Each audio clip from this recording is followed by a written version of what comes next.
Between two ancient rivers, the world settles into a quiet rhythm. Light drifts across soft water, dust rises gently from the earth, and the first traces of human memory begin to form. This is Mesopotamia, where time moves slowly and civilization grows, like a tender sprout in warm, patient soil. In the hush of early dawn, before the day has fully opened its eyes, the land between the Tigris and the Euphrates lies wrapped in a soft veil of bluish morning light. The surface of each river moves with small, unhurried ripples, carrying reflections of clouds that drift slowly across the sky. Nothing in Mesopotamia awakens abruptly. Instead, the day rises as though guided by a gentle hand, letting warmth spread little by little over the broad plains. Here, ancient earth holds countless seasons of quiet cultivation.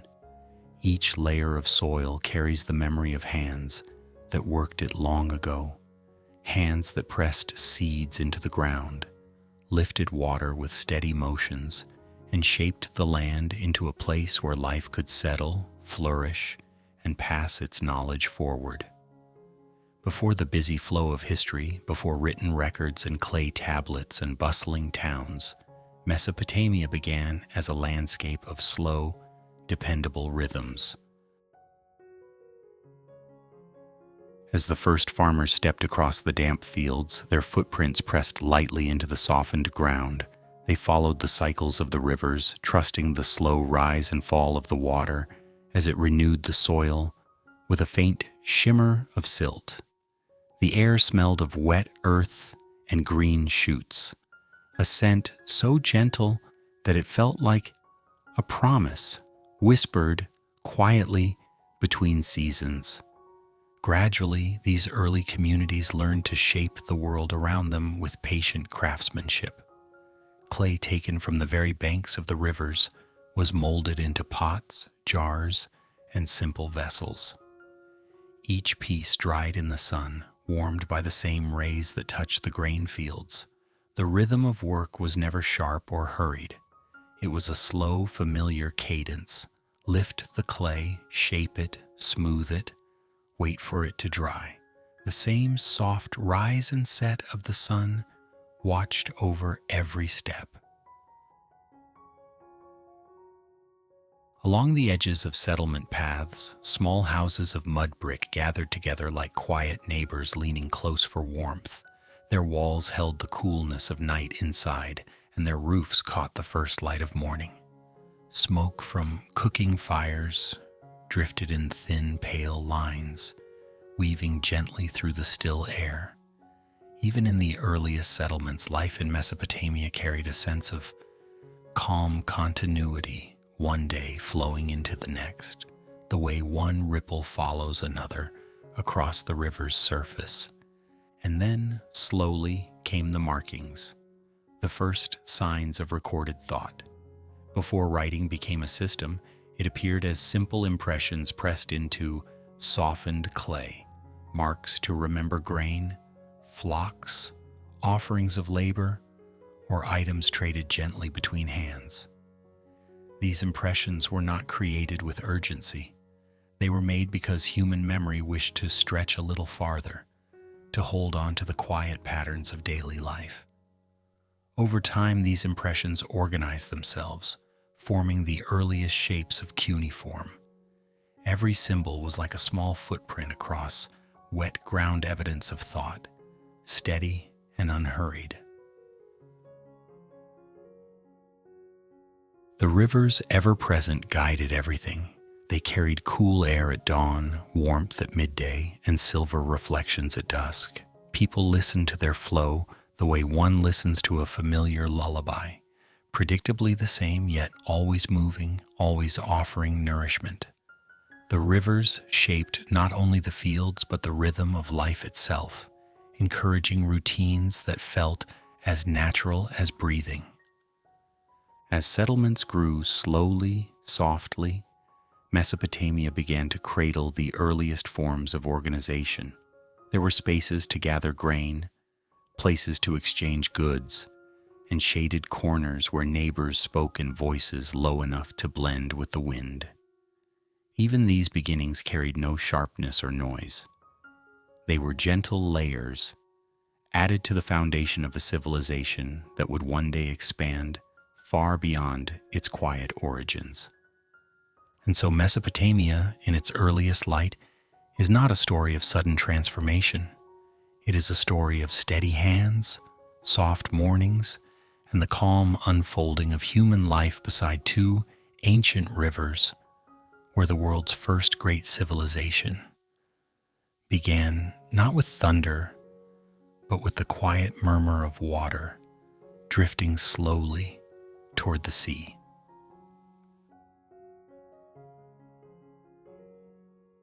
Fanori, Vung Jat Gyua Hai Dong Song. Between the Tigris and the Euphrates, the land opens slowly, like a long breath released into the soft morning air. Nothing here moves with urgency. The world seems to unfold at a gentle pace, shaped by the steady rhythm of two ancient rivers that have flowed for longer than memory can hold. Their waters, carrying fine grains of silt, spread quietly across the plains during certain seasons, leaving behind a layer of new earth so soft and fertile that it seems almost woven from light. As dawn rises, the land glows beneath a thin veil of mist. Moisture from the rivers drifts upward, forming a delicate haze that settles lightly upon reeds, clay, and early crops. It is the kind of mist that curls softly around ankles and dissolves slowly under the touch of sunlight. Birds along the riverbanks begin their day with quiet calls, nothing loud, nothing sharp, simply gentle notes lifted into the pale sky. Nearby, the plain stretches far, wearing its coat of damp soil and soft vegetation with calm confidence, as though it knows it has been nourishing life for countless generations. The people living in this space between rivers carry the same calmness in their movements. Their mornings begin without rush, often with the sound of water lapping gently against the bank or the faint rustle of reeds swaying in mild breeze. They step onto the ground that feels cool beneath their feet, grounding them in a rhythm older than themselves. Over time, they learned the subtle patterns of the rivers. Times when the water rose, times when it withdrew, and times when it left shimmering layers of fertile silt behind. These cycles became part of daily life, much like sunrise and sunset. As the rivers continued their slow dance, people built their homes along the banks, creating small clusters of dwellings that blended into the earth almost as naturally as stones scattered along the shore. The houses were simple, shaped from mud mixed with straw, a combination that felt surprisingly sturdy once dried under the sun. Each wall held a bit of warmth from long afternoons and a bit of coolness from steady nights, making the homes feel grounded and comforting. Constructing these houses was never frantic. People mixed clay and straw in large, shallow pits, stepping rhythmically in the mixture with bare feet. The sound, soft, wet, and soothing, became an almost meditative part of their routine. There was a simple joy in the task, the coolness of the mud between toes, the faint, earthy scent rising with every step, and the slow transformation of loose materials into something useful. Children often gathered nearby, playfully trying to shape small lumps of mud into miniature homes, sometimes decorating them with little pebbles or bits of reed. Their laughter rose softly into the warm air, adding lightness to the scene. Once the mixture was ready, people packed it into wooden molds, gently pressing the corners to make sure each brick would hold its shape. The bricks were then set out in long rows, drying gradually beneath the sun. Days later, they would be carried one by one to the place where the house would rise. There was no hurry. The walls grew steadily, like the slow growth of a reed or the gentle widening of the river after rain. As settlements formed, people arranged their homes in small clusters. Footpaths wound naturally between them, formed simply by daily footsteps. In the earliest hours, these paths carried faint imprints from the previous night marks from sandals, small lines left by baskets dragged gently along the ground, or tiny patterns made by wandering animals. Everything felt soft, as though nothing ever pressed too hard against the earth. Around the settlements, the land stretched outward in calm, open fields. Here, the soil, enriched by river silt, welcomed seeds with quiet generosity. People tilled the ground with simple wooden tools, not pushing too deeply, just enough to invite the soil to open itself. Grain, especially barley and wheat, grew well here. As the sun moved across the sky, the fields shimmered in gentle waves, each stalk of grain swaying lightly in the warm breeze. The site carried a peaceful rhythm, much like the movement of the rivers themselves. Living between these two rivers also meant adapting to their ebb and flow. When water levels rose, people adjusted their routines, watching the edges of the fields, strengthening small embankments, or simply sitting near the riverbank and observing how the water curled gently around reeds. When the water receded, they walked onto the freshly exposed soil, pressing their footprints into the rich, dark earth. There was a sense of quiet companionship between the people and the rivers, a trust built over many seasons. In the stillness of midday, when the sun shone warmly and shadows shrank to small pools at the base of each wall, life in Mesopotamia continued at its usual measured pace. Some tended to fields, some shaped clay vessels, some repaired roofs or walls with handfuls of fresh mud and straw. Conversation was light, drifting lazily like the breeze, often punctuated by soft humor. Perhaps someone joked about how quickly the mud stuck to their legs, or how the river seemed to know exactly when they had just finished drying their new bricks, choosing that very moment to bring unexpected mist. These gentle exchanges wove companionship into daily work. When afternoon faded into evening, the rivers gleamed under soft orange light.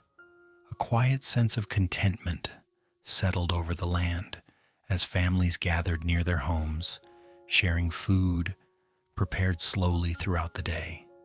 The smell of cooked grain mingled with the scent of warm clay, creating an atmosphere of comfort. In this early Mesopotamian world, everything followed a pattern of calm repetition. Days unfolded not with dramatic turns, but with quiet adjustments to the river, the soil, and the breeze. People lived in steady harmony with their environment, allowing the natural cycles to guide their actions. The land between the two rivers offered stability, nourishment, and a place where life could grow gently, one home, one field, one season at a time. And so the region continued to breathe in its soft, ancient rhythm, carrying forward the earliest foundations of civilization without noise, without haste, and with a warmth that has lingered through time. The first footsteps of agriculture. In the quiet stretch of land between the rivers, agriculture did not begin with sudden declarations or the sharp turning of history. Instead, it arrived the way morning light spreads across a field, softly, gradually, with a sense of ease that fit naturally into the rhythm of Mesopotamian life. People simply learned, day by day, how to listen to the soil beneath their feet and how to place seeds gently into its welcoming surface. Barley and wheat were among the first plants they worked with, both kinds of grain that seemed perfectly content to sway calmly in the warm breeze of the plains. Early farmers approached their tasks without haste. The tools they used were simple wooden sticks for opening the soil, stone blades for trimming plants, baskets woven from reeds for carrying harvests. Nothing about their work was loud or hurried. Each movement felt more like a natural extension of the landscape itself, as though the earth and the people shared the same unspoken pace. When the time came to sow seeds, families often gathered together in the fields. The soil, still holding the coolness of morning, felt soft beneath their sandals. With practiced motions, they scattered seeds in gentle arcs, letting them fall lightly onto the ground. The patterns they formed were not rigid. They followed the curves of the land, the lines of small canals, and sometimes even the playful zigzags made by children who insisted their way of walking made the seeds grow happier. No one corrected them. In a place shaped by slow rhythms, even a wandering footstep felt perfectly in tune.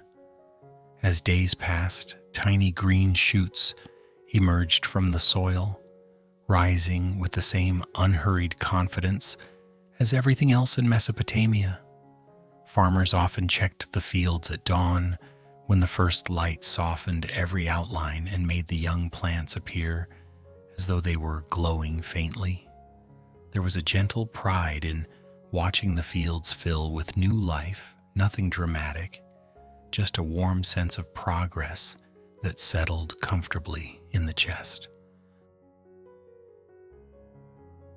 Caring for the crops became a daily ritual. People moved through the fields with steady steps, watering where needed, adjusting small channels to guide the river water, or gently brushing away tiny weeds that tried to settle among the barley. The sound of work was quiet. The faint splash of water flowing into a trench, the soft thud of a tool meeting soil, the rustle of leaves stirred by a passing breeze. Sometimes a farmer would hum without realizing it, letting the melody float easily across the fields. On other days, someone might make a light-hearted remark, perhaps about a patch of particularly stubborn weeds, or about how the barley seemed to lean a little as if listening to conversations. These moments added a pleasant ease to the routine, turning labor into something almost soothing. Harvest season arrived, not with fanfare, but with a sense of calm accomplishment. When the grain turned golden and the stalks stood tall, farmers returned to the fields carrying their simple tools and woven baskets. The process of harvesting was rhythmic and steady. Stalks of grain were gathered in small bundles, their dry leaves brushing lightly against wrists and palms. The air filled with the soft scent of straw warmed by the sun, a gentle, earthy fragrance that drifted across the plain like a quiet reminder of all the work that had come before. As bundles were cut and tied, the fields echoed with subtle sounds. The grain brushed together with a faint whisper, creating an almost musical rustling as the stalks bumped against one another. Sometimes the breeze added its own contribution, stirring the dry plants into a shimmering wave that rippled gently across the land. It was the kind of sound that could lull anyone into a peaceful state, and more than one person, young or old, found themselves pausing just to listen to it. The harvested bundles were carried to open spaces near each home or along the banks of the small canals. There, the grain was dried, sorted, and stored with calm precision. No part of the process felt rushed. People moved slowly, talking softly, sharing small jokes about how many stalks had tried to cling stubbornly to their sleeves, or how their baskets always seemed to fill faster when they weren't looking. Even the animals often joined the scene, wandering around with mild curiosity, sniffing the piles of straw or lying down comfortably in patches of shade. In the evenings, after a full day of tending fields or gathering grain, the community often gathered together. They ate simple meals made from the very crops they had worked so patiently to grow. Bowls filled with warm, fragrant barley dishes were passed around, each bite carrying the soft reminder of the fields stretching beyond their homes. The conversations were gentle and unhurried, full of familiar voices blending easily with the fading sounds of the rivers nearby. Agriculture in these early times was not a dramatic invention. It was more like a slow, natural friendship between the people and the land. Each day brought a small lesson, a new gesture of care, or a moment of quiet satisfaction. The fields changed gradually, responding to the steady attention they received, and the people in return found stability and nourishment in the cycles of growth. Through these gentle beginnings, the foundation of Mesopotamian life settled into place, quiet, steady, and full of the kind of warmth that comes from working in harmony with the earth. The first footsteps of agriculture were soft ones, leaving impressions not of force, but of patience. Each season built upon the last, weaving a peaceful continuity through the land between rivers. And long after the sun lowered itself behind the horizon, the fields continued to rustle softly, carrying the day's calm into the gentle quiet of night. Canals and the steady flow of water. Between the two ancient rivers, the people of Mesopotamia learned that water had its own gentle wisdom. It moved in soft curves, slipped through reeds with quiet ease, and always found a way to reach the places where life waited. And so, in a peaceful partnership with the land, they began shaping canals slowly, steadily, with the same unhurried care one might use when smoothing a wrinkle from a warm blanket. The work began early in the day, when the air was still cool and the ground carried the faint touch of night.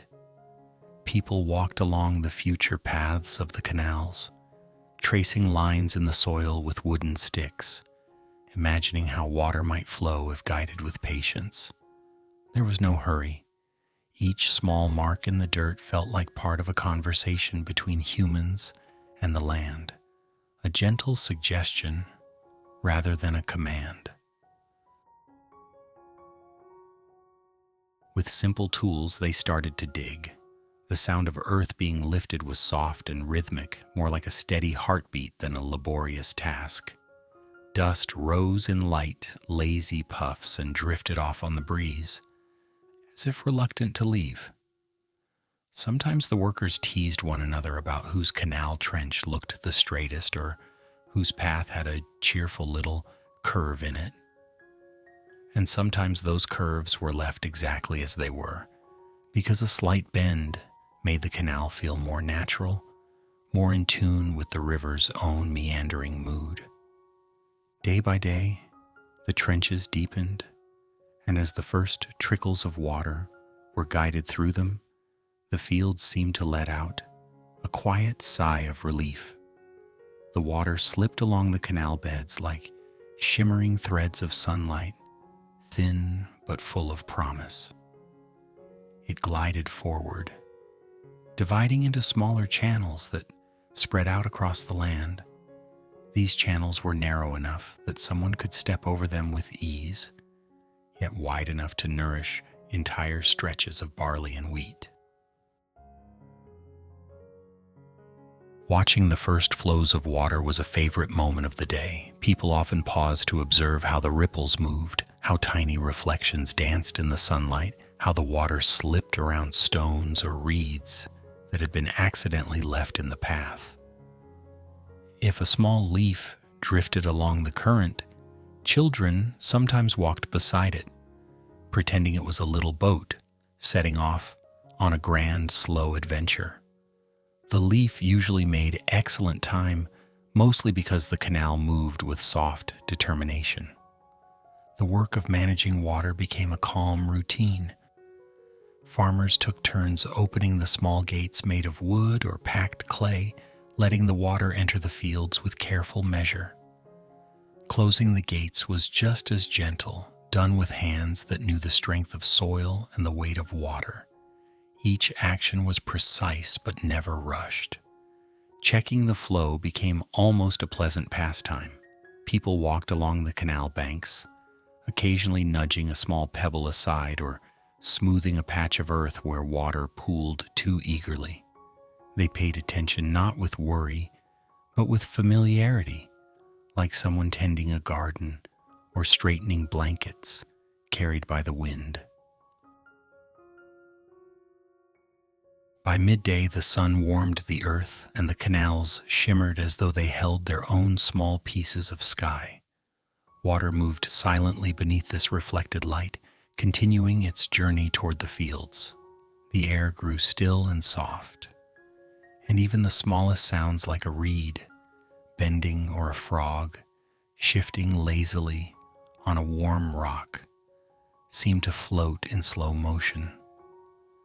During breaks, workers sat in the shade of mudbrick houses or under simple woven canopies. They shared cool water, fresh bread, or handfuls of roasted grain. Conversations drifted as lightly as the breeze. Someone might remark that their canal flowed a bit enthusiastically that morning, or that the water had refused to take a particular turn, until persuaded with a gentle scoop of the hand. Mild laughter followed, never loud, just a warm ripple of sound spreading across the gathering. In time, the canals became part of everyday life, stretching out across the plains like soft lines drawn by the rivers themselves. They linked fields, homes, and villages with their quiet, dependable flow. At night, when the moon rose over the land, the water caught its silvery glow, turning each canal into a ribbon of soft light. The fields rested under the moon's brightness, nourished by the day's steady work. Animals, too, found comfort in the canals. Cattle and donkeys stepped near the edges to drink from the cool water. Small birds fluttered down to splash lightly, shaking droplets from their wings before hopping along the banks. Even insects seemed to hum in a calmer rhythm here, drifting near the surface but never disturbing the quiet. As seasons passed, the canals shifted gently with the land. People reinforced the banks, widened some paths, or added tiny channels where new crops had been planted. But these changes were always small, always careful, always in harmony with the slow pulse of the place. Nothing felt out of step because the canals were not just structures, they were woven into the rhythm of everyday life, guiding water the way one guides a steady breath. In the later afternoons, when the light softened into a warm golden hue, water still glided through the canals with unwavering calm. It carried coolness back to the land, easing the warmth of the day. Parents sometimes carried children to the edge of the water, letting them dip their hands into the gentle current. The children giggled at the cool sensation, letting the water pass between their fingers as if greeting an old friend. Through these quiet routines, the people of Mesopotamia came to understand water not as a force to control, but as a companion to guide. The canals they shaped remained steady, reliable, and full of quiet generosity.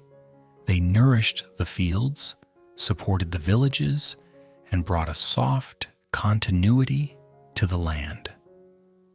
And so, the story of Mesopotamian canals is not one of struggle or sudden innovation. It is a tale of patient hands, warm sunlight, and water moving at a pace that matched the tranquil heart of the people. It is the story of how a gentle flow sustained a gentle life, one peaceful ripple at a time. Villages take shape.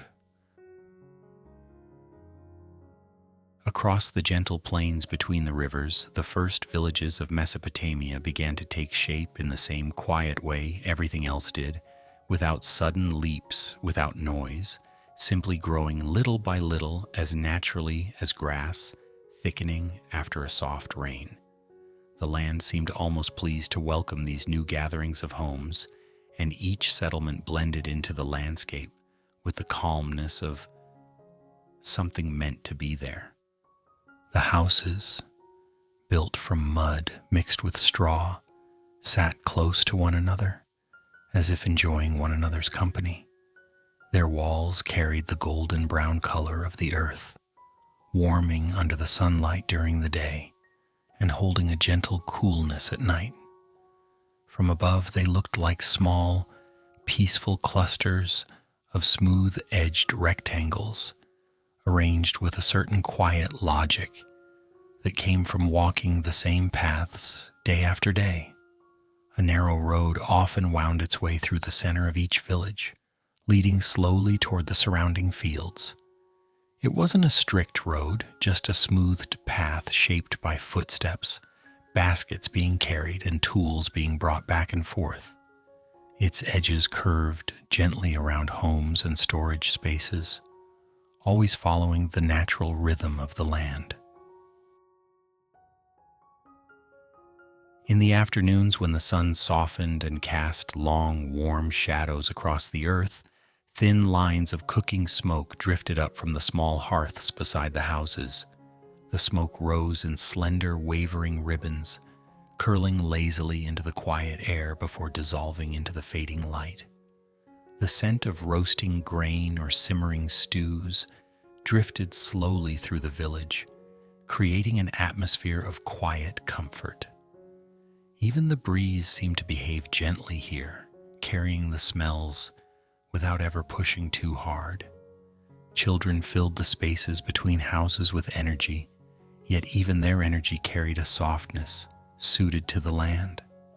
They ran across the dry earth with light, quick steps, their footprints forming scattered patterns that told tiny stories of their games. Sometimes the prints wandered in looping trails. Sometimes they clustered together in circles, where they had paused to inspect a stone or laugh about something only they understood. And then, as the day passed, the wind, never in a hurry, swept across the ground and slowly softened those little marks until the earth looked smooth again, as if the game had been played ages ago rather than just moments before. Adults moved with a different calmness. Some repaired walls by pressing fresh clay into small cracks, smoothing the surface with practiced hands. Others swept doorways with bundles of reeds tied together, drawing gentle arcs in the dust.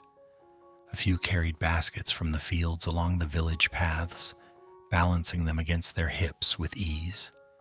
Conversations drifted lightly between neighbors, friendly remarks about the weather, the fields, or perhaps a story about how a chicken had refused to leave someone's doorstep until bribed with grain.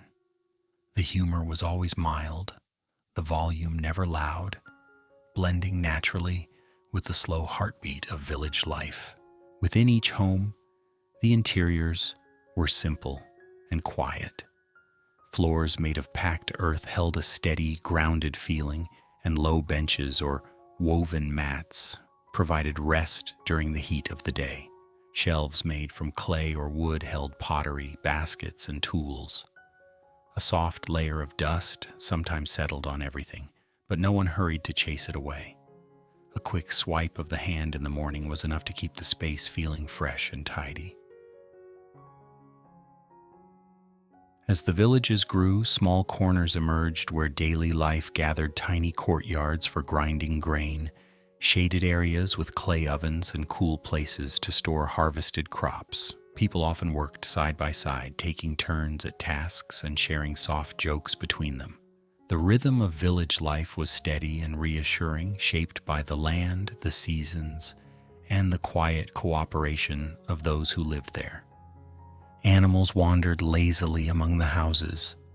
Goats nudged open low gates, purely out of curiosity. Donkeys stopped to sniff baskets that were not meant for them. Chickens strutted about with important-looking steps, convinced they were helping with daily tasks simply by being present. Their movements added a light, familiar charm to the village, and more than one child attempted to befriend them with varying degrees of success. Sometimes a chicken would follow a child around for half the afternoon, creating a duo that looked as though they had been assigned to each other by some gentle village rule. In the evenings, the light shifted into warm shades of gold and rose, turning the mud-brick walls into soft, glowing shapes. People gathered in front of their homes or in open spaces between the buildings, sitting on low stools or woven mats. They shared simple meals, bread, grain dishes, fresh vegetables, occasionally a handful of fruit from the nearby fields. The air grew cooler, carrying hints of moisture from the rivers, and the dimming sounds of the day blended into a peaceful hum. Sometimes, as dusk deepened, children played their last small games before resting, running in short, joyful bursts that left fresh footprints on the softened earth. Adults watched with quiet smiles, knowing the marks would fade by morning as they always did. The fading prints were simply part of the daily cycle, a gentle reminder of life unfolding in small, satisfying moments. When night finally settled, the villages grew still. The houses, warmed from the day, slowly radiated their heat into the cool air. Faint smoke continued to drift upward from the last of the cooking fires. Stars appeared one by one, mirroring the scattered shapes of the homes below. And in that calm darkness, the villages seemed to breathe, slow, steady, and content, resting in the soft cradle of the land between the two rivers. These early settlements, growing little by little, carried the spirit of quiet endurance. Nothing rose quickly, nothing changed abruptly. The villages simply expanded in comfortable, natural ways, shaped by the gentle routines of their people. Through warm days and star-filled nights, life in Mesopotamia flowed forward with the same easy grace as the rivers nearby, steady, grounded, and softly alive. Gentle crafts and the rhythm of work. Across the quiet villages of Mesopotamia, where the air moved softly between the mud-brick homes and the fields shimmered under warm sunlight, daily work unfolded like a slow, familiar melody. The people shaped their world not with haste or sharp motions, but with steady hands and calm hearts. It was through these simple, peaceful crafts, pottery, weaving, and basket making, that life in the land between the rivers took on its warm, textured character. Pottery often began in the soft hush of morning, when the clay still felt cool from the night. The clay came from the riverbanks, where it rested in thick, patient layers, waiting quietly for the touch of human hands. Collecting it was a gentle process, scooping, smoothing, pressing it lightly into baskets before bringing it back to the village. Sometimes someone would joke that the clay preferred being carried at a slow pace so it wouldn't get dizzy, and this light humor always seemed to make the task easier. Once the clay was brought home, it was kneaded thoroughly. The motion resembled the gentle pressing of dough, slow, rhythmic, and soothing. Hands moved with a kind of circular grace, folding the clay over itself, adding water just enough to make it smooth. The earthy smell rose softly in the air, grounding everyone who worked with it. The potter's wheel, simple yet steady, stood at the center of many homes or small work areas. When it began to spin, nudged into motion by a patient foot, it turned with a low, pleasing hum. That sound, soft and continuous, had a lullaby-like quality. Anyone walking past could feel the soothing rhythm vibrate lightly through the packed earth floor. If there was such a thing as the earth whispering a song, it sounded very much like a potter's wheel turning on a warm afternoon. As the wheel spun, the potter guided the clay upward with two steady hands. The shape grew slowly, a small bowl, a tall jar, a gentle curve here, a soft edge there. The clay did not resist, it simply followed the fingertips as if enjoying the attention. Occasionally the potter smiled when the clay wobbled, not as a problem, but as a friendly reminder that the craft was alive, always shifting slightly under the movement of the wheel. Nearby, weaving took place with its own peaceful rhythm. Weavers sat before simple looms made from wood and stretched threads of plant fibers or wool across the frame. The sound of weaving was different from pottery, lighter, more delicate. It was the soft tapping of wooden bars, the faint brushing of threads, and the occasional amused sigh when a strand insisted on looping the wrong way. Patterns emerged slowly, simple stripes, gentle diamonds, or soft waves inspired by the rivers. The colors were muted but warm, soft browns, dusty reds, pale golds. Pieces of cloth gradually grew in length, folding themselves neatly beside the weaver's knees. Children sometimes crawled over, pressing their cheeks to the woven fabric, pretending it was some kind of soft hillside. The adults let them be, knowing that gentle play always found its place in village life. Basket making added another quiet layer to the daily work. Reeds gathered from along the riverbanks were dried, sorted, and bundled into neat clusters. Their pale, flexible bodies made a soft, rustling sound whenever someone picked them up, a sound reminiscent of grass dancing lightly in the wind. Basket makers sat together, bending the reeds carefully, weaving them over and under in patterns that looked simple from afar, but carried thoughtful intention. As the baskets grew, their shapes settled into rounded forms, sturdy and comforting. They were used for carrying grain, storing tools, or holding clay waiting to be shaped. Sometimes an especially cheerful reed would stick out at an odd angle, refusing to stay in line. The maker would trim it gently, murmuring something like, "You tried your best," which always drew a quiet laugh from anyone nearby. Throughout the village, the rhythm of work created a kind of music. The hum of the potter's wheel, the tap of weaving, the rustle of reeds, they layered together into a mild, steady harmony. The sounds were never loud. Rather, they blended gently into the background of daily life, like soft percussion carried across the breeze. The people of Mesopotamia moved between these tasks with ease. If someone finished shaping pottery, they might wander over to help gather reeds. If a weaver paused to stretch, another hand might pick up the shuttle and continue the pattern for a moment. Work flowed as naturally as water through the canals, moving from task to task without urgency. In the afternoons, when the sun grew warmer and the shadows became short and tidy, a sense of peaceful focus settled across the village. Workers often paused for a sip of cool water or a bite of dried fruit, chatting lightly about how the clay felt today, or how the weaving seemed particularly cooperative.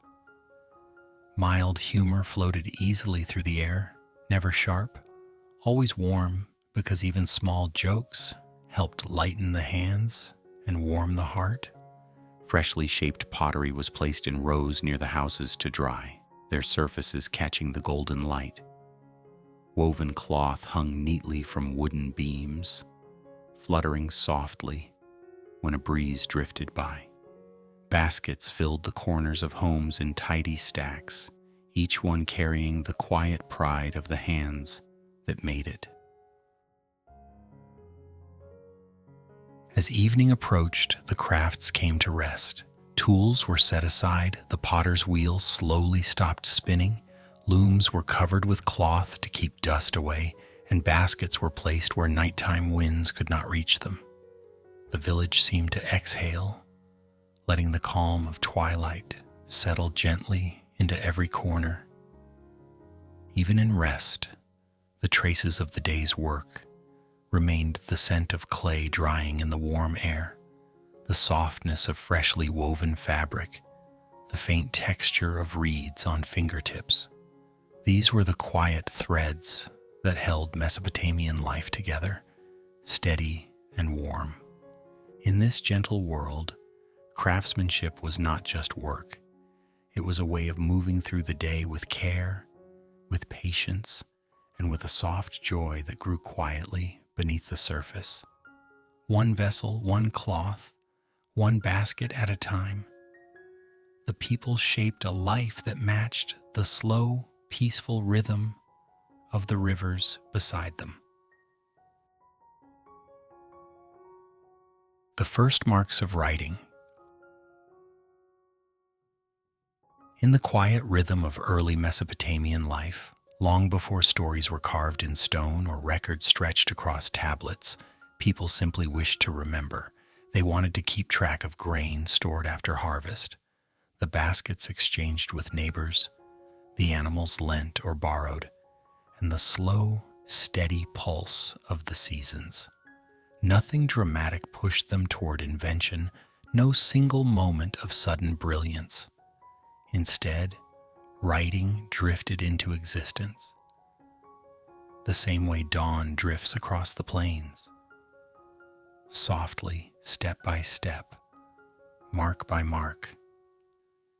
It began with soft clay, the kind found along the riverbanks where the earth held just the right blend of moisture and firmness. When pressed lightly, the clay yielded with a pleasant give, holding whatever shape was placed upon it. People discovered this almost accidentally as they handled lumps of clay before making pots or sealing baskets. Someone pressed the corner of a small reed into the clay and left a tiny wedge-shaped mark. It was simple, quiet, and almost playful. Nothing more than a curious imprint. But that small wedge turned out to be helpful. The mark stayed. It didn't smudge easily, and most importantly, it could carry meaning. Soon, another mark joined it, then another. Not rushed, not forced, just added gradually, the way someone might add smooth stones to a path, one at a time, simply because it felt right. These wedge-shaped impressions, pressed gently with reed styluses, became the earliest notes of a new language, one written not in sound but in the soft earth itself. At first, the clay tablets were tiny, about the size of a palm. Farmers used them to record the simplest things: a measure of barley placed in storage, a bundle of reeds traded for wool, or the arrival of baskets from a neighboring village. Each mark stood as a memory anchor, something to help them keep track when days passed slowly and seasons layered softly over one another. Pressing marks into clay soon became part of the daily routine. The clay had a satisfying texture, cool in the morning, slightly warmer in the afternoon, always smelling faintly of river mud and sun. The stylus's thin reeds cut to a neat angle fit comfortably between fingers. Together, clay and reed created a partnership that felt almost effortless. The sounds that accompanied writing were soft, the gentle tap of reed against clay, the faint scrape as a mark was made. These sounds blended naturally with the village atmosphere, as subtle as the rustle of woven cloth or the hum of grain being sifted. There was a quiet joy in making the symbols. People sometimes joked that the clay liked being written on, that it seemed to welcome each new mark with a small sigh of contentment. And the reed styluses, with their friendly wedge-shaped tips, were said to behave differently each day, some more cooperative, some needing a gentle nudge to form the perfect angle. This light playfulness made the task easier, turning record-keeping into a calm, almost meditative activity. The marks themselves grew gradually. They began as simple figures, one wedge to represent something small, a cluster to represent something larger. Over time, they took on more detail. A few marks could indicate grain. Another pattern could hint at livestock. Yet another suggested jars of oil. None of this emerged overnight. The system blossomed over many seasons, shaped by patient hands and the slow unfolding of needs. As writing became more familiar, people began shaping tablets specifically for it. They prepared small rectangles of clay, smoothing the surface with damp fingers. Some left the edges rounded, making them comfortable to hold. Others preferred sharper corners for stacking neatly. The tablets dried in the sun, warming to a gentle heat that made the marks stand out more clearly. When touched, they felt smooth, yet textured, an ancient blend of permanence and softness.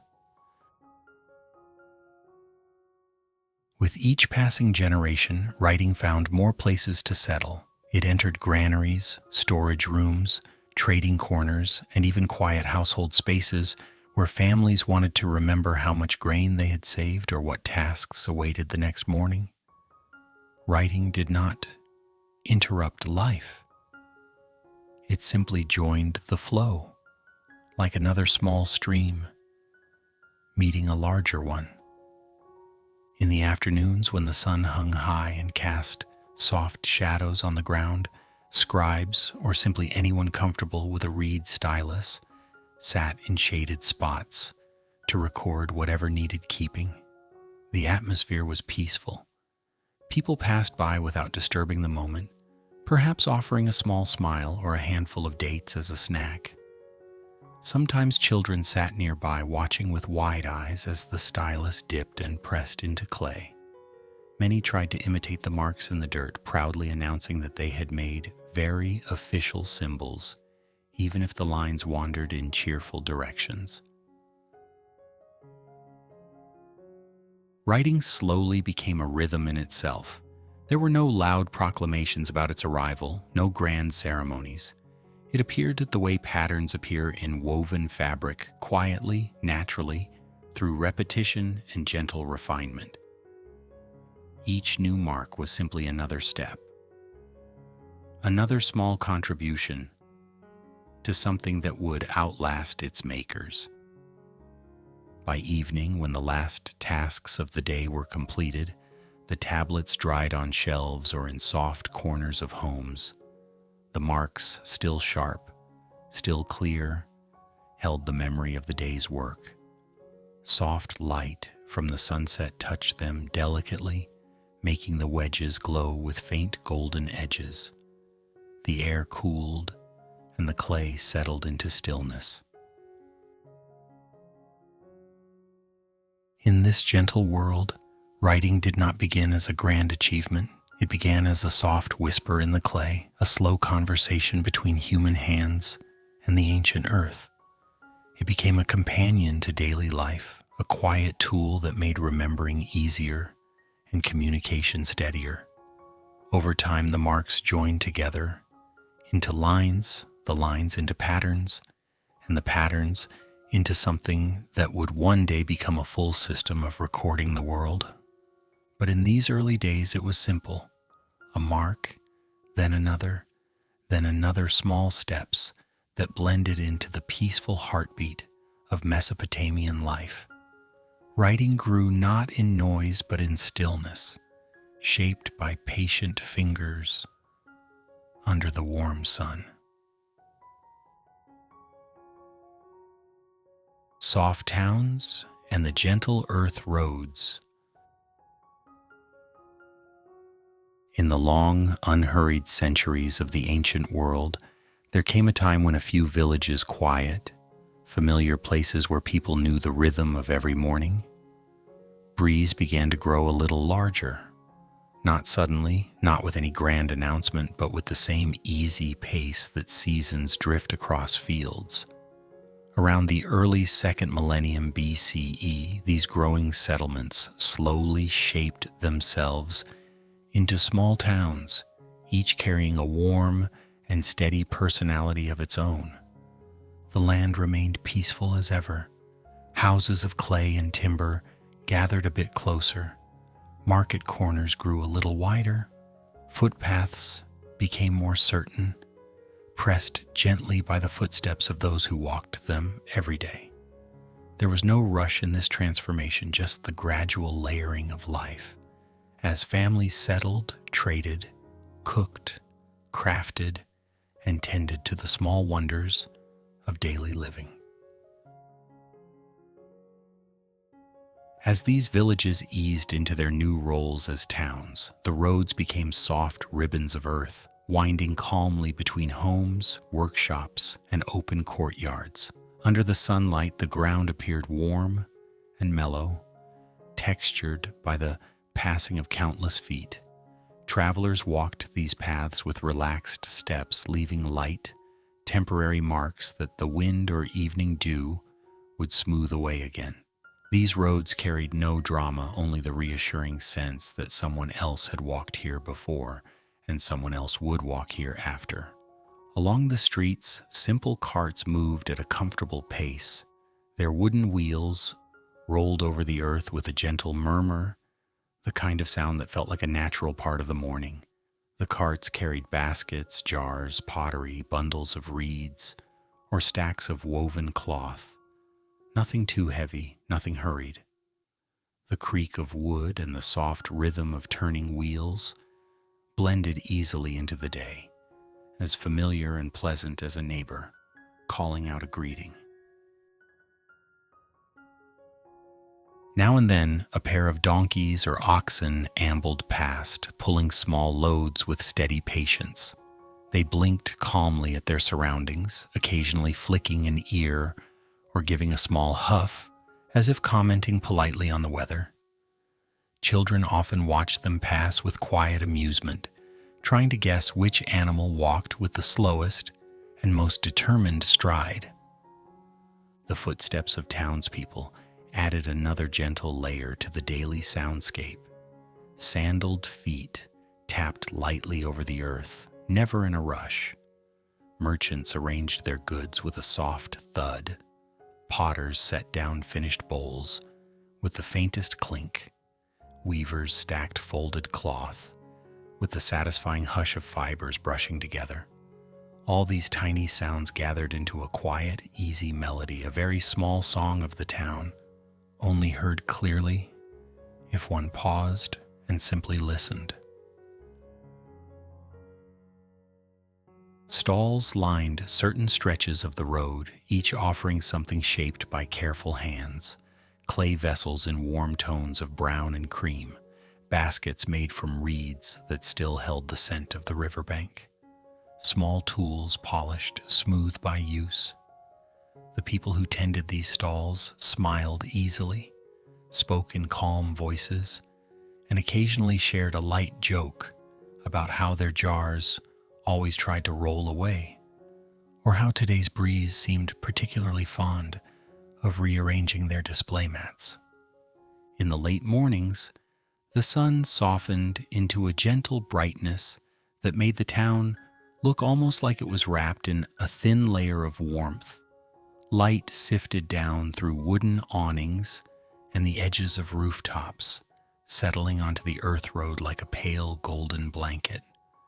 Dust rose and fell quietly, drifting in little swirls whenever someone walked by.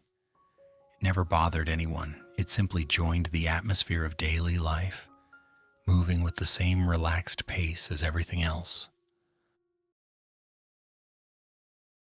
As people passed one another along the road, they exchanged nods, brief greetings, or small smiles.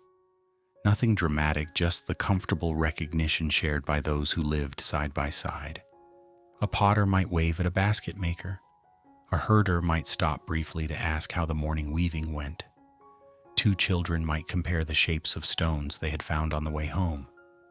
Such conversations floated naturally along the road, dissolving into the warm air. From time to time, a fresh breeze wandered through the town, sweeping gently across the earth road. It carried the sense of the landscape's sun-warmed clay, river reeds, herbs drying outside doorways, and the faint sweetness of grain in storage jars. The breeze made the hanging textile strips flap softly, as if the town itself were breathing with unhurried ease. Despite their modest size, these emerging towns held a quiet sense of organization. Pathways curved around shared courtyards. Storage buildings stood close to workshops. Homes gathered in clusters that made sense to the people who lived there. And though no one rushed, everything had a place and purpose. Even the smallest road knew exactly where it wanted to lead, whether toward the bustling market corner or toward the quieter edge of the settlement where fields stretched out in gentle rows. As afternoon approached, shadows lengthened along the ground, stretching like soft fingers across the earth. The roads glowed in warm tones, deepening to a muted amber under the lowering sun. People continued to walk them with the same calm steps, some carrying small bundles, others simply heading home for a midday rest. The earth road, warmed by morning and cooled by the approaching evening, seemed to cradle each footfall with steady familiarity. In this softened world, the growth of towns was not a story of noise or sudden change. It was a slow, contented unfolding, a natural extension of how people lived, worked, and shared their days. The earth roads carried not only footsteps and carts, but also the gentle continuity of the generations who shaped them. And as the day continued its quiet drift forward, the towns remained peaceful, their roads humming with the low, pleasant rhythm of life at ease. The morning market and its gentle rhythm.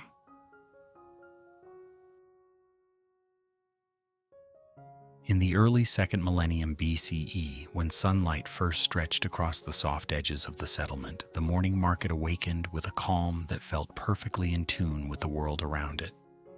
Nothing rushed, nothing clamored for attention.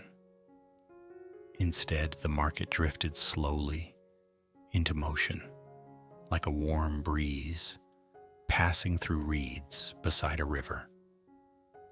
The traders arrived before the day grew bright, their footsteps quiet on the packed earth. They carried baskets woven from local reeds, clay jars carefully sealed, and bundles wrapped in cloth, softened by long use. Every movement was deliberate and peaceful, shaped by years of quiet practice. As they settled into their places, the market unfolded like a gentle routine repeated countless times before. There was no loud calling or hurried bargaining. The soundscape remained soft and steady, filled only with the faint brushing of fabric as people arranged their goods, the light clink of pottery touching pottery, and the murmur of voices speaking in relaxed tones. The atmosphere felt almost like an early morning song, subtle, warm, and comforting. Grain was one of the first goods laid out. Barley and wheat, gathered from fields beyond the settlement, rested in shallow baskets. Their colors ranged from pale gold to soft brown, catching the morning sunlight in a gentle shimmer. Traders ran their hands lightly through the grains, not to show them off, but simply to enjoy the smooth, familiar texture. A few kernels rolled onto the woven mats, but no one minded. The grains always seemed eager to explore. Next came oil, thick, mellow, and stored in clay jars with rounded shoulders. The jars were sealed with small plugs of fiber or shaped clay, each one fitting neatly into place. When a trader opened a jar, a mild, earthy scent drifted out, inviting anyone nearby to pause and breathe it in. Some joked lightly that the jars behaved like sleepy friends, slow to share their contents at first, but generous once fully awake. Wool arrived in soft bundles, freshly cleaned and fluffed. Its colors ranged from creamy white to gentle shades of brown and gray. The wool merchants took their time arranging the bundles, tapping them lightly into shape. Every so often, a wandering breeze picked up a stray fiber and carried it a short distance, letting it float in the air before it drifted back down. Children trying to catch these small, drifting bits always added a touch of quiet amusement to the morning. All these goods, grain, oil, wool, came from the steady efforts of daily life. Long afternoons in the fields, careful hands at the loom, hard-working families tending their animals with warmth and routine.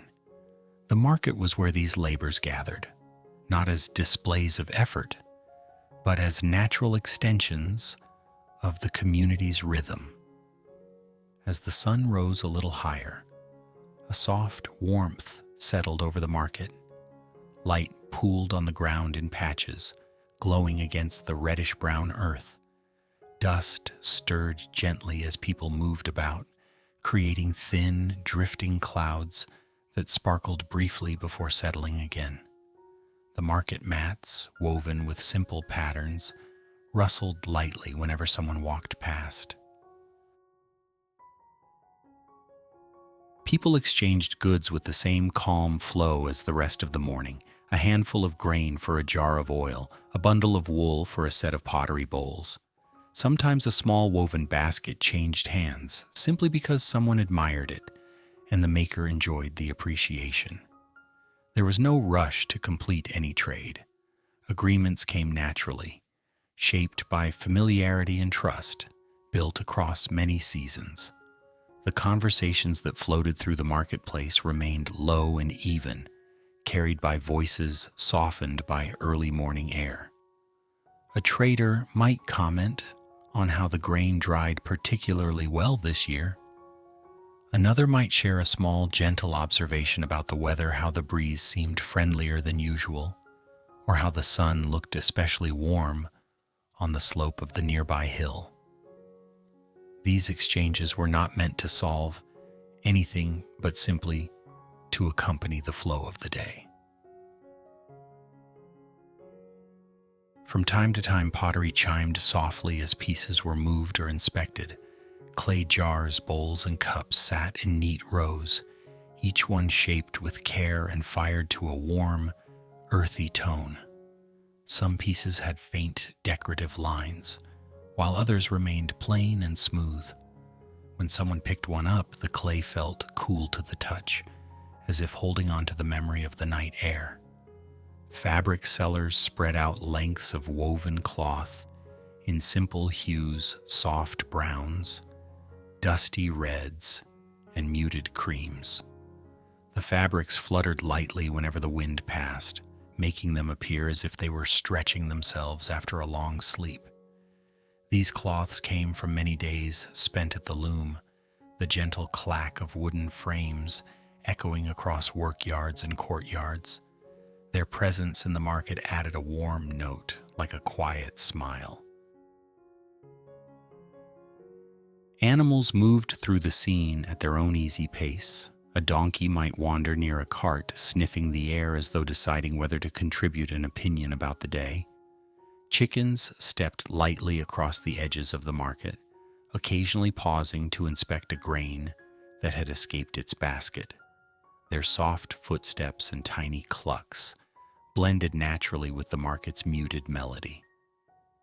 As the morning deepened, the market reached its most peaceful rhythm. People came and went at steady intervals, never hurried, never crowded. Some arrived simply to look, to see who had brought what, or to greet familiar faces. Others came to exchange goods needed for the days ahead: grain for baking, wool for weaving, oil for cooking or lighting. Every exchange carried a small sense of continuity. Nothing changed abruptly. The market felt like part of a long and gentle pattern repeated through countless mornings. Even the light seemed to linger kindly on the traders' hands as they worked, warming the simple gestures of offering and receiving.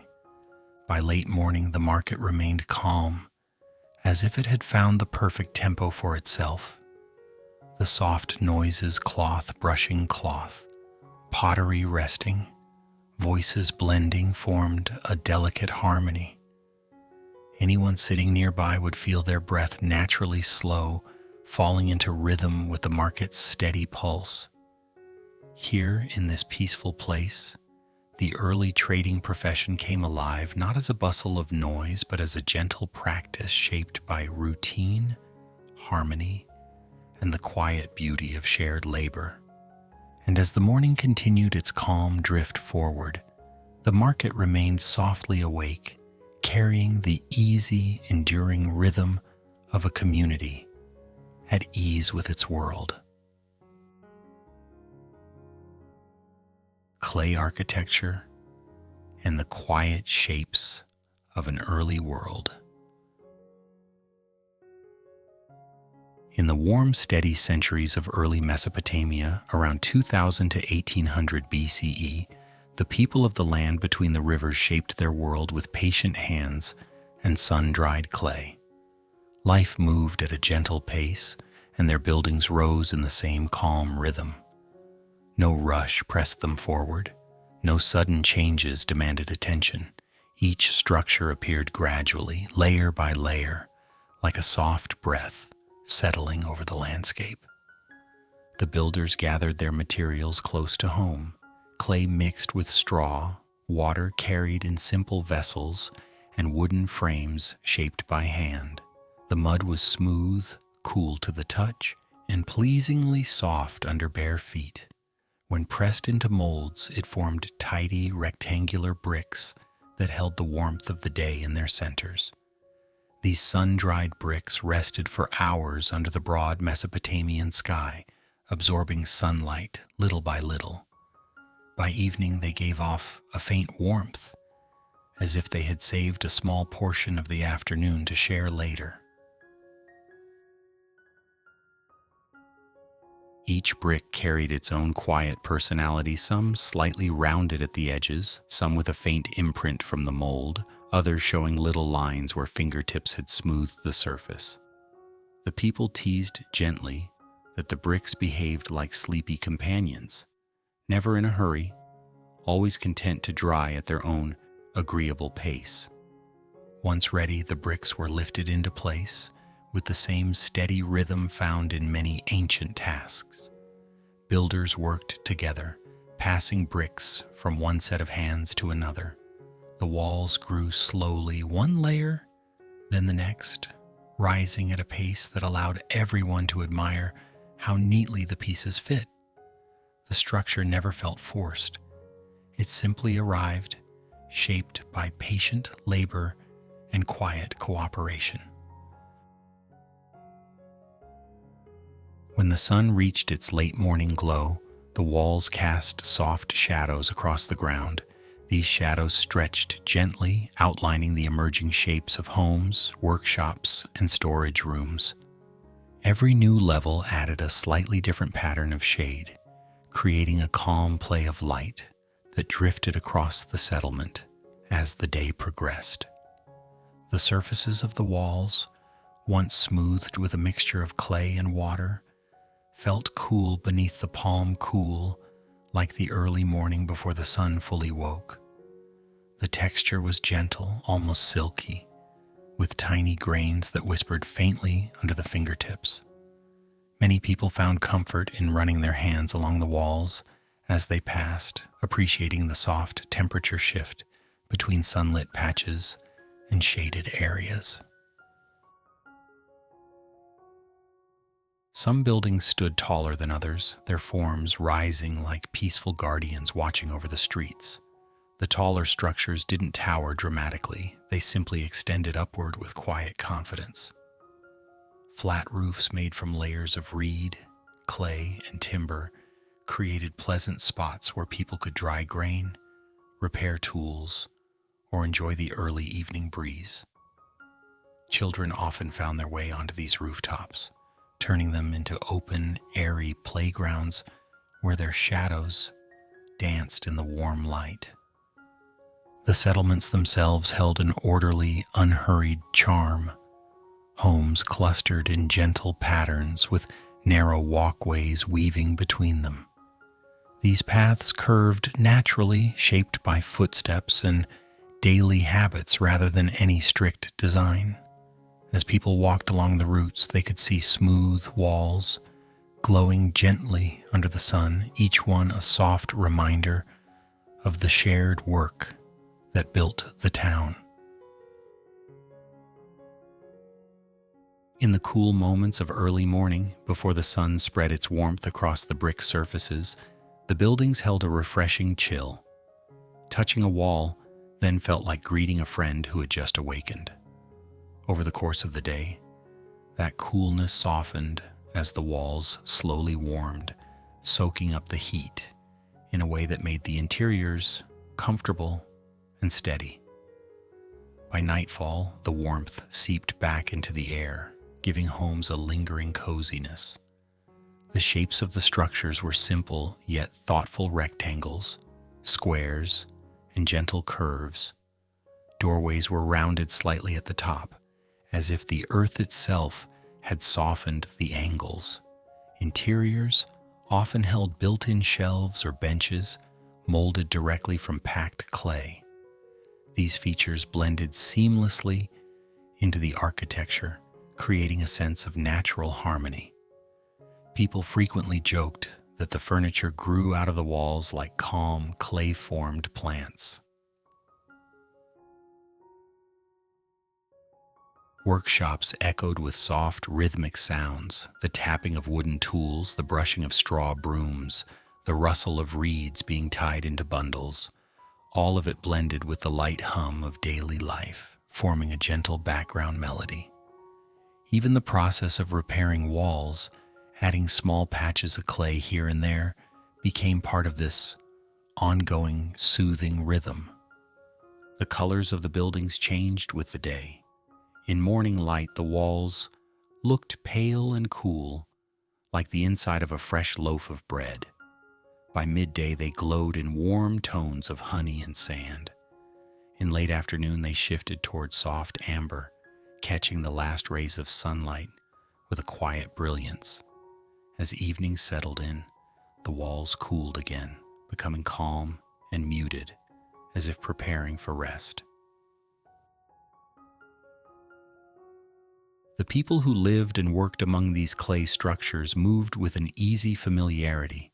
They knew the small dips in the walkways, the neat corners where walls met, and the places where the breeze traveled most kindly. They joked about how bricks always seemed to dry faster on certain days, or how the walls seemed happiest after a fresh coat of clay. Animals passed quietly along the edges of the building's donkeys with steady steps, goats pausing to nibble at stray reeds, dogs dozing in the shade beside a cool wall. Their presence added a gentle liveliness to the streets, without disturbing the tranquility. In the late afternoon, rooftops collected soft footfalls as families prepared to enjoy the cooler air. From above, the town looked like a peaceful arrangement of warm shapes, all connected by the same sun-dried material and the same slow, steady craftsmanship. Here in Mesopotamia, architecture was not an act of spectacle. It was a calm, continuous conversation between earth, sunlight, water, and human hands. The buildings carried the warmth of the day, the coolness of morning, and the quiet patience of those who shaped them.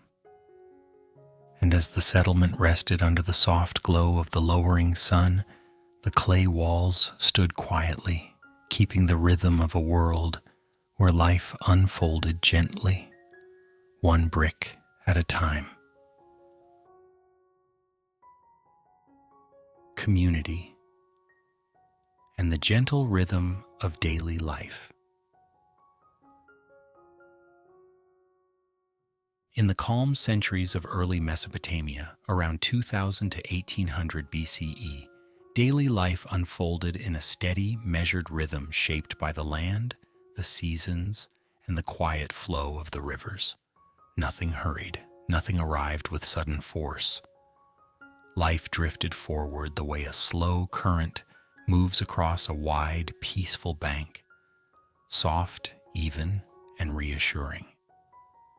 People woke to the familiar scent of clay homes warming in the sun, to the distant rustle of reeds along the waterways, and to the gentle stirrings of animals beginning their day. Their routines formed a comfortable pattern, one that repeated through the turning of the seasons, with only small variations, as natural as breathing. At the heart of their world were the crops fields of barley and wheat growing in light, steady rows beyond the settlement. The soil near the great rivers was soft and generous, welcoming seeds and holding the moisture needed to help them grow. Each planting season arrived with a quiet sense of hope, though no one announced it dramatically. People simply stepped into their fields, feeling the earth beneath their feet, and began the familiar work of tending the land. Water guided their days just as much as sunlight did. The rivers, moving with a calm authority, offered life to every garden, every plot, every cluster of reeds. Channels, cut through the landscape, brought water gently into the fields, creating small streams that glimmered in the midday light. The people knew each channel well, where it bent, where it slowed, where it slipped smoothly into the next path. These waterways shaped their understanding of time and effort more clearly than any calendar. Work itself unfolded at a steady pace. Tools were simple, crafted from wood, clay, or stone, but they fit comfortably in the hands of those who used them. Sweeping, weaving, smoothing clay, tending animals, storing grain. None of these tasks needed to be rushed. Each one carried its own rhythm, like a quiet song repeated softly throughout the day. Even the fields themselves seemed to hum with this gentle tempo.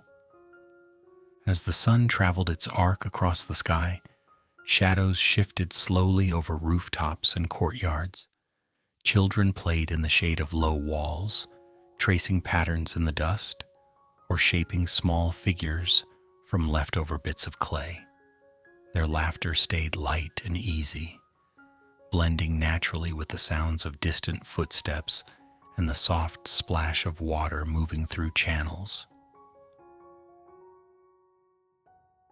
By midday, the settlement settled into a pleasant calm. The heat grew warmer, the air shimmered lightly, and most people took short rests in the cool interiors of their homes. The walls, thick and clay smooth, held onto the freshness of the morning and offered a quiet refuge. Inside, the rooms were dim and soothing, warmed by sunlight filtering through doorways and tiny openings. But the most cherished time of day came in the late afternoon, when the heat softened and the sky shifted towards a gentle, amber glow. This was when the sense of community became most visible. As the sun lowered, people drifted out of their homes and gathered in open spaces, small courtyards, flat rooftops, or shaded areas near the edge of the settlement. Food was shared with a natural generosity. Bowls of grain, small plates of vegetables, bread still warm from clay ovens, oils flavored with herbs, simple dishes, but comforting in their familiarity. Families and neighbors sat close together, arranging themselves in relaxed circles. The air filled with the mild aroma of baked grain and river herbs, mixing with the faint scent of evening breeze drifting in from the water. And this was the time for stories. Not dramatic tales, just small stories shaped by the day. Someone might describe how a stray goat wandered into the fields again, nibbling on leaves with a look of unapologetic charm. Another might mention that the water in the irrigation channel had flowed particularly well, or that the clay used for jars that morning felt softer than usual. These stories carried no urgency, no tension, only the gentle humor of daily life. The conversations moved like the river nearby, steady, unhurried, always in motion but never rushing. Voices stayed low and warm. People listened with relaxed smiles, adding small comments or soft laughter. Sometimes the stories blended into long, peaceful silences, during which the only sound was the rustling of reeds or the distant call of an animal settling for the night.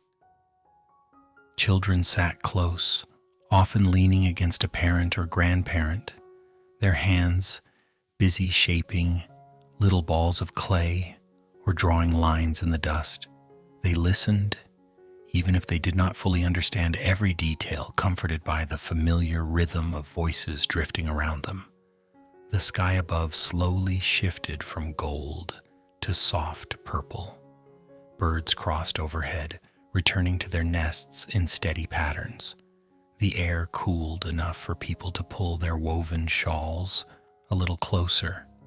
Lamps were sometimes lit, though their glow stayed soft, adding only the faintest shimmer to the gathering. As evening deepened, the community became quieter. People finished their food, stretched gently, and exchanged unhurried good nights. Some stayed a little longer, watching the sky darken or listening to the water move through nearby channels. Others walked slowly home, enjoying the coolness of the clay walls they passed. Through all of this, the settlement felt peaceful and grounded. Life here depended on patience, on the predictable rhythm of the seasons, on shared work and shared rest. There was a quiet pride in this balanced world, built not on noise or excitement, but on steady routines and the soft bonds between neighbors. And as night fully settled over the land, the last voices drifted away like whispers carried on the breeze. Homes glowed faintly. The river continued its gentle flow. The community rested, wrapped in the same calm rhythm that guided every day, steady, warm, and endlessly reassuring. The quiet passing of knowledge through time. In the long, steady centuries of early Mesopotamia, around 2000 to 1800 BCE, the flow of knowledge from one generation to the next unfolded with a softness that matched the gentle movement of the rivers. Nothing was rushed. Nothing arrived suddenly. Understanding and skill drifted forward the way ripples slide across calm water, slow, sure, and warmly familiar. Daily life created its own rhythm of learning. Children grew up watching the hands of their parents, grandparents, and neighbors. They followed the steps of those around them long before they understood the reasons behind each movement. And when the time came for them to try something themselves, guidance was always there, quiet, patient, and steady. Agricultural knowledge was among the first lessons offered to the young. The land itself seemed to teach as well. Children walked barefoot through fields of barley and wheat, feeling the texture of soil warmed by the sun. They listened as elders explained how water moved through the irrigation channels, slipping gently from one path to another. These explanations were never complicated. They came in small, simple fragments.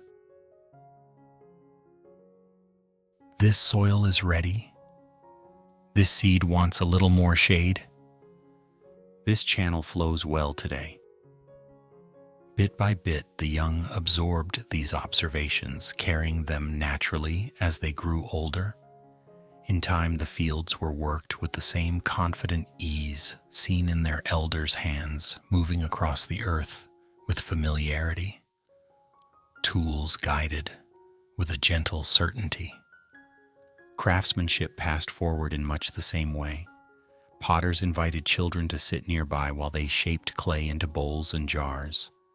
The clay was cool and soft, and the potters often handed a small piece to curious hands, encouraging them to squeeze, roll, or flatten it. These early moments of playful exploration gradually became more focused lessons: how to smooth a surface, how to shape the lip of a jar, how to let the clay rest before firing. Weavers, too, shared their skills with patient calm. Children watched threads move in and out of looms, forming patterns one gentle line at a time. The steady clacking of wooden frames created a soothing sound, almost like a slow heartbeat. As young hands learned to guide threads, mistakes were never scolded. Instead, they were met with soft laughter and small corrections. Even the knowledge of building passed quietly through the generations. The art of shaping sun-dried bricks, stacking them, smoothing walls, and caring for existing structures became part of daily routines. Children played with leftover bits of clay, forming tiny blocks of their own. Later, they helped carry water, or held a tool steady, or pressed a handful of mud into a hollow spot in a wall. These small acts formed the foundation of the skills they would eventually master. Writing the gentle marks pressed into soft clay was taught with a similar sense of calm continuity. Scribes and learners sat side by side in shaded corners, carefully forming wedge-shaped impressions on small tablets. The reeds used for writing were light and smooth, and the clay tablets, cool in the morning, slowly grew warm in the hands of those practicing. Lessons were never hurried. Each new symbol came after the previous one had settled comfortably into memory. The young repeated signs again and again, not with pressure, but with the quiet pleasure of seeing their marks grow clearer over time. Sometimes an elder would share a soft comment. "That line looks steadier today." Or, "You held the reed just right." These small remarks carried far more meaning than any formal instruction. They were gentle acknowledgments of progress, reminders that learning was simply part of the easy flow of life. The rhythm of community life also passed forward naturally. Children watched how gatherings formed in the evenings, how food was shared without fuss, how stories drifted from one voice to another. They learned when to speak, when to listen, and how to let conversations settle into comfortable silence. They learned the calm routines of preparing meals, repairing tools, smoothing mats, and tending animals. These everyday gestures, repeated countless times, created a strong foundation for the future. Everything was taught through closeness, one person guiding another with warm patience. Knowledge did not need to be written loudly or delivered in grand declarations. It was woven into daily actions, how someone held a tool, how they shaped a word, how they paused to feel the breeze or check the soil. Learning came with living. As generations passed, these small fragments of understanding accumulated gently, layer upon layer. Agricultural cycles became clearer. Craft methods grew more refined. Writing systems expanded. Settlements became more stable and well organized. Every improvement, every small innovation came from countless moments of shared attention. In this slow, steady transfer of knowledge, no one ever felt alone. There was always someone older to demonstrate a movement, someone younger to observe, someone nearby to share a small moment of humor when something didn't go quite as planned. Grandparents often played a special role. Their voices carried the softness of many seasons, and their stories about earlier years helped children understand the quiet continuity of life. These stories spoke not of drama or great events, but of simple observations, a particularly generous harvest, a clay batch that dried beautifully, or a season when the river's waterline moved just a little farther than usual. Families treasured these small details. They gave a sense of connection, a gentle reminder that life had long been steady and dependable in the land between the rivers. As the sun lowered each day and the settlement basked in warm evening light, this chain of knowledge felt especially clear. Children sat near the adults, mirroring their gestures. Tools were put away carefully. Clay tablets were set out to dry. Looms were quiet for the night. Everything carried a sense of continuity, an understanding that tomorrow would bring another opportunity to pass something along. And so the civilization grew not through rush or force, but through countless quiet exchanges. One person teaching one person, one generation guiding the next.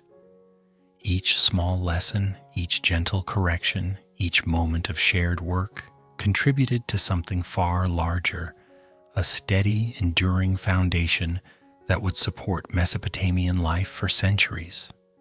In the peaceful twilight, the community rested, wrapped in the soft knowledge that the wisdom of the past had already begun its journey into the hands of the future, carried forward one calm moment at a time. Fan Moi Hai. A soft ending along the night waters. As night settled gently over Mesopotamia around 2000 to 1800 BCE, the wide land between the Tigris and Euphrates eased into a calm that felt older than memory. The two great rivers, so steady in their flow, carried the softness of evening with a quiet grace. Their waters shimmered faintly, catching the last traces of light before slipping into darkness. Time in this land had always moved at an unhurried pace. Across fields where barley once ripened beneath warm sunlight, the air now cooled, wrapping the earth in a peaceful stillness.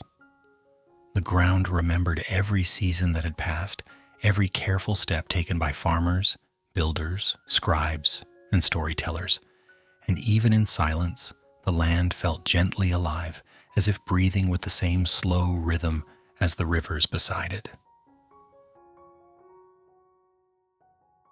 The breeze that rose after sunset wandered through the open plains with a mild and familiar touch.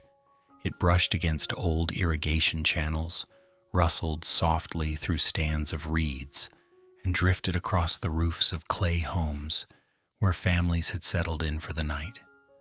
Sometimes the wind carried with it the faintest scent of warm earth or drying grain, sweet and comforting in the cool darkness. The fields, resting after a long day beneath the sun, lay quiet under the soft glow of the sky. Wheat stalks made a faint whispering sound as the night air passed through them, so subtle it felt more like a memory than a sound. These fields had seen countless hands sow and harvest, countless footsteps mark the soil, and now they rested, content in the rhythm of the seasons. Along the riverbanks, the water moved with steady ease. Its gentle ripples reflected the dim stars above, forming patterns that shifted slowly like thoughts drifting toward sleep. Anyone sitting nearby could feel a sense of deep calm settling in, a softness that flowed from the rivers into the land and from the land into every quiet corner of the settlement. This region, known for its early innovations, agriculture, writing, craftwork, and the steady growth of towns, held within it a deeper, quieter legacy. It was a place where life had unfolded gently across thousands of years, guided not by sudden change, but by small, careful steps. The people here learned from the land and from each other, weaving their skills into a peaceful continuity that shaped their world. In the cool hours of the evening, old stories sometimes drifted through the air, small simple tales carried by those sitting together on rooftops or near doorways. These stories did not seek to explain grand events. They were soft recollections of everyday life, a well-tended field, a clever clay jar that never cracked, a season when the barley grew especially tall. Told in low voices, they traveled effortlessly into the night, mixing with the wind, the river, and the quiet hum of the settlement. As the sky deepened into a rich, velvety blue, the familiar shapes of clay buildings settled into shadow. Their walls, warm from the day, released their heat slowly, creating a gentle comfort for those resting inside. Lamps glowed faintly behind doorways, their light soft enough not to disturb the calm, bright enough to guide a few last steps before sleep. The entire land seemed to exhale as darkness fully embraced it. The rivers continued their calm, endless path. The breeze wandered lightly through the fields, and the sounds of the day faded into a deep, soothing stillness. Here, at the closing of another ancient evening, everything felt aligned in quiet harmony. And so the night in Mesopotamia unfolded slow, steady, peaceful. The warmth of old stories drifted through the air like invisible threads, weaving themselves into the listener's thoughts. The gentle murmur of water and the cool touch of the night breeze wrapped the world in a soft comfort. In this quiet, timeless landscape, the mind could settle easily, drifting with the calm flow of the rivers.